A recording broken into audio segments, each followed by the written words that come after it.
TP त्यागी 7वें दिन में enter कर चुके हैं इजराइल ईरान वॉर।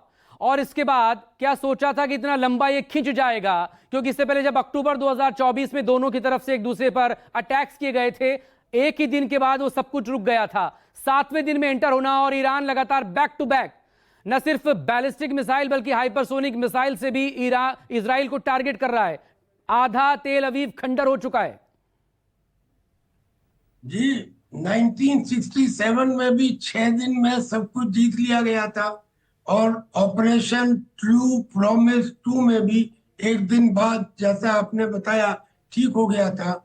लेकिन अब 7 दिन हो चुके हैं और इजराइल ने इतनी तबाही अपने इतिहास में तेल अवीव की कभी नहीं देखी। लिहाजा अब सिचुएशन ये है कि बेशक ईरान ये कह रहा है कि हम स्वाभिमान से मरना पसंद करेंगे लेकिन सरेंडर नहीं करेंगे जी। ये तो ऐसे हो गया कि जैसे आप इस बात को नकार रहे हैं कि मुझे कल को लड़ने के लिए जिंदा रहना आवश्यक है, क्योंकि दूसरी तरफ जो सिचुएशन बनती हुई नजर आ रही है वो बहुत खतरनाक है। एक E4 यानी कि डूम्सडे प्लेन लैंड हुआ है मेरीलैंड में, और ये रूटीन लैंडिंग नहीं थी, और ये रूटीन रूट से भी लैंडिंग नहीं थी, और ये रूटीन सिग्नल से भी लैंडिंग नहीं थी। यानी वो डूम्सडे प्लेन जिसको एयरबोर्न स्ट्रेटेजिक के कमांड एंड कंट्रोल सेंटर के लिए इस्तेमाल किया जाता है, उसका लैंड होना तभी होता है जब कोई न्यूक्लियर क्राइसिस हो या राष्ट्रीय जिसका जिक्र आप कर रहे हैं करना त्यागी, उस पर एक डिटेल देते थे फिर आपके पास आएंगे। वॉर ब्रेकिंग, इजराइल और ईरान के बीच तनाव के बीच अमेरिका बड़े हमले की तैयारी कर रहा है ईरान पर। बड़ी खबर आपके सामने, अमेरिका का डूम्सडे प्लेन E-48 उसने उड़ान भरी है। बड़ी खबर इस वक्त, वॉर ब्रेकिंग, इजराइल और ईरान के बीच तनाव के बीच। ये देखें, यूनाइटेड स्टेट्स ऑफ अमेरिका का ये वो प्लेन बताया जा रहा है जो डूम्सडे कहलाता है, और इसी डूम्सडे प्लेन ने उड़ान भरी है। डूम्सडे प्लेन E-48 अमेरिका कर रहा है ईरान पर बड़े हमले की तैयारी। E-48 ने बड़ी उड़ान भरी। तस्वीरें आपके सामने यूनाइटेड स्टेट्स ऑफ अमेरिका के इस डूम्सडे प्लेन की, E-48 इसका नाम है, और एक बड़ा ये विमान है जिसकी अपनी खासियतें हैं। और ईरान पर बड़े हमले को लेकर जब प्लानिंग हो रही है और लगातार पिछले 2 दिनों से, या कहें कि G7 समिट की शुरुआत से अमेरिकी राष्ट्रपति डोनाल्ड ट्रंप ने जिस तरह के बयान यहां पर दिए हैं, उससे लेकर अमेरिका का रुख यहां पर साफ हो जा रहा है कि दरअसल हो क्या रहा है। इस सबके बीच ये बड़ी खबर, इस तस्वीरों के जरिए समझिए कि जो अमेरिका का डूम्सडे प्लेन है वो कहां पर इसने लैंड किया है। बड़ी खबर आपके सामने, बड़ी खबर इस वक्त आपके सामने, बड़ी खबर, E-48 डूम्सडे प्लेन यूएसए का जो कि लैंड कर चुका है। और ये E-48 इसने फ्लाई किया है वॉशिंगटन से।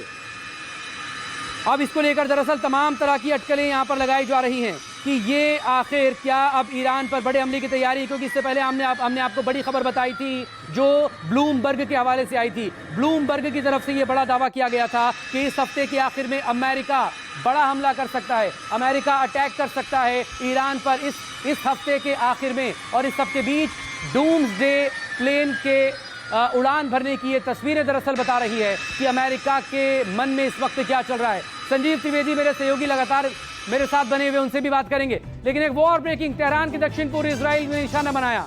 परचिन परमाणु केंद्र आग की लपटों में घिर चुका है इसके बाद, और बड़ा नुकसान ईरान को। सेंट्रीफ्यूज साइट को निशाना बनाते हुए ये अटैक यहां पर परचिन परमाणु केंद्र पर किया गया है, और ये हमला इजरायली फाइटर जेट्स ने किया। और ये देखें, किसी शख्स ने अपनी छत से इस वीडियो को बनाया है। 1, 2 और 3 अलग अलग स्पॉट इसमें नजर आ रहे हैं, और इन तीनों अलग अलग स्पॉट को, इस साइट को निशाना बनाते हुए जो मिसाइल्स वहां पर दागी गई हैं, उसके बाद ऊपर तक उड़ता, आसमान की तरफ जाता हुआ ये धुएं का गुबार आप देखकर समझ सकते हैं। और चाहे वो ये एक और देखिए, यहाँ पर भी एक मिसाइल आकर गिरी है, यहाँ पर भी एक बड़ा अटैक हुआ है। इसके ठीक पास में थोड़ी दूरी पर एक और अटैक यहाँ पर हुआ है। इस तरह से 3 जगहों पर ये अटैक्स यहाँ पर किए गए। मेरे खास लोग इस वक्त हमारे साथ, खास मेहमान मौजूद है। संजीव, डूम्सडे प्लेन के बारे में पहले आप प्लीज डिटेल दें।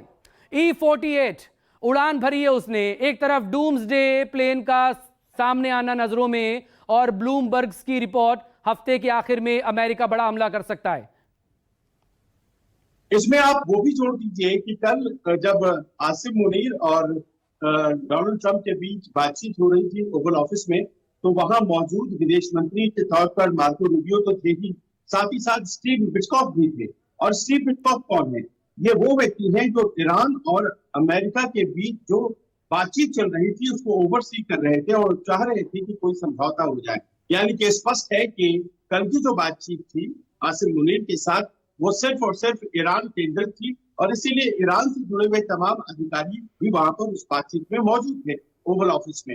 यानी कि जो तैयारियों का सिलसिला है, जैसा कि ब्लूमबर्ग की रिपोर्ट भी कहती है, और ब्लूमबर्ग की रिपोर्ट बहुत बड़ी बात नहीं कह रही है, इसलिए क्योंकि सबको पता था कि ये तैयारी अमेरिका उनके बयानों से राष्ट्रपति ट्रंप के साथ भी हो रहा था।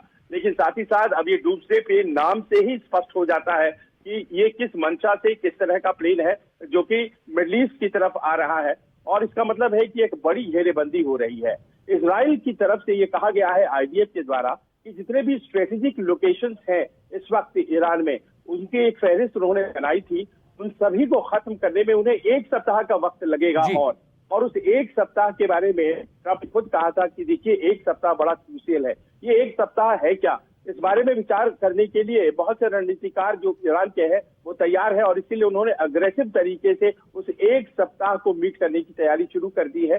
आखिर में आपको बताना चाहेंगे कि जो पार्चीन आप देख रहे हैं न्यूक्लियर साइट, इसके ऊपर हमला किया जाना उनके लिस्ट में था। इसके पहले उन्होंने इस्फहान के ऊपर और नातांज के ऊपर हमला कर दिया है और अब बचता है फोर्डो, और फोर्डो को लेकर बड़ी तैयारी है।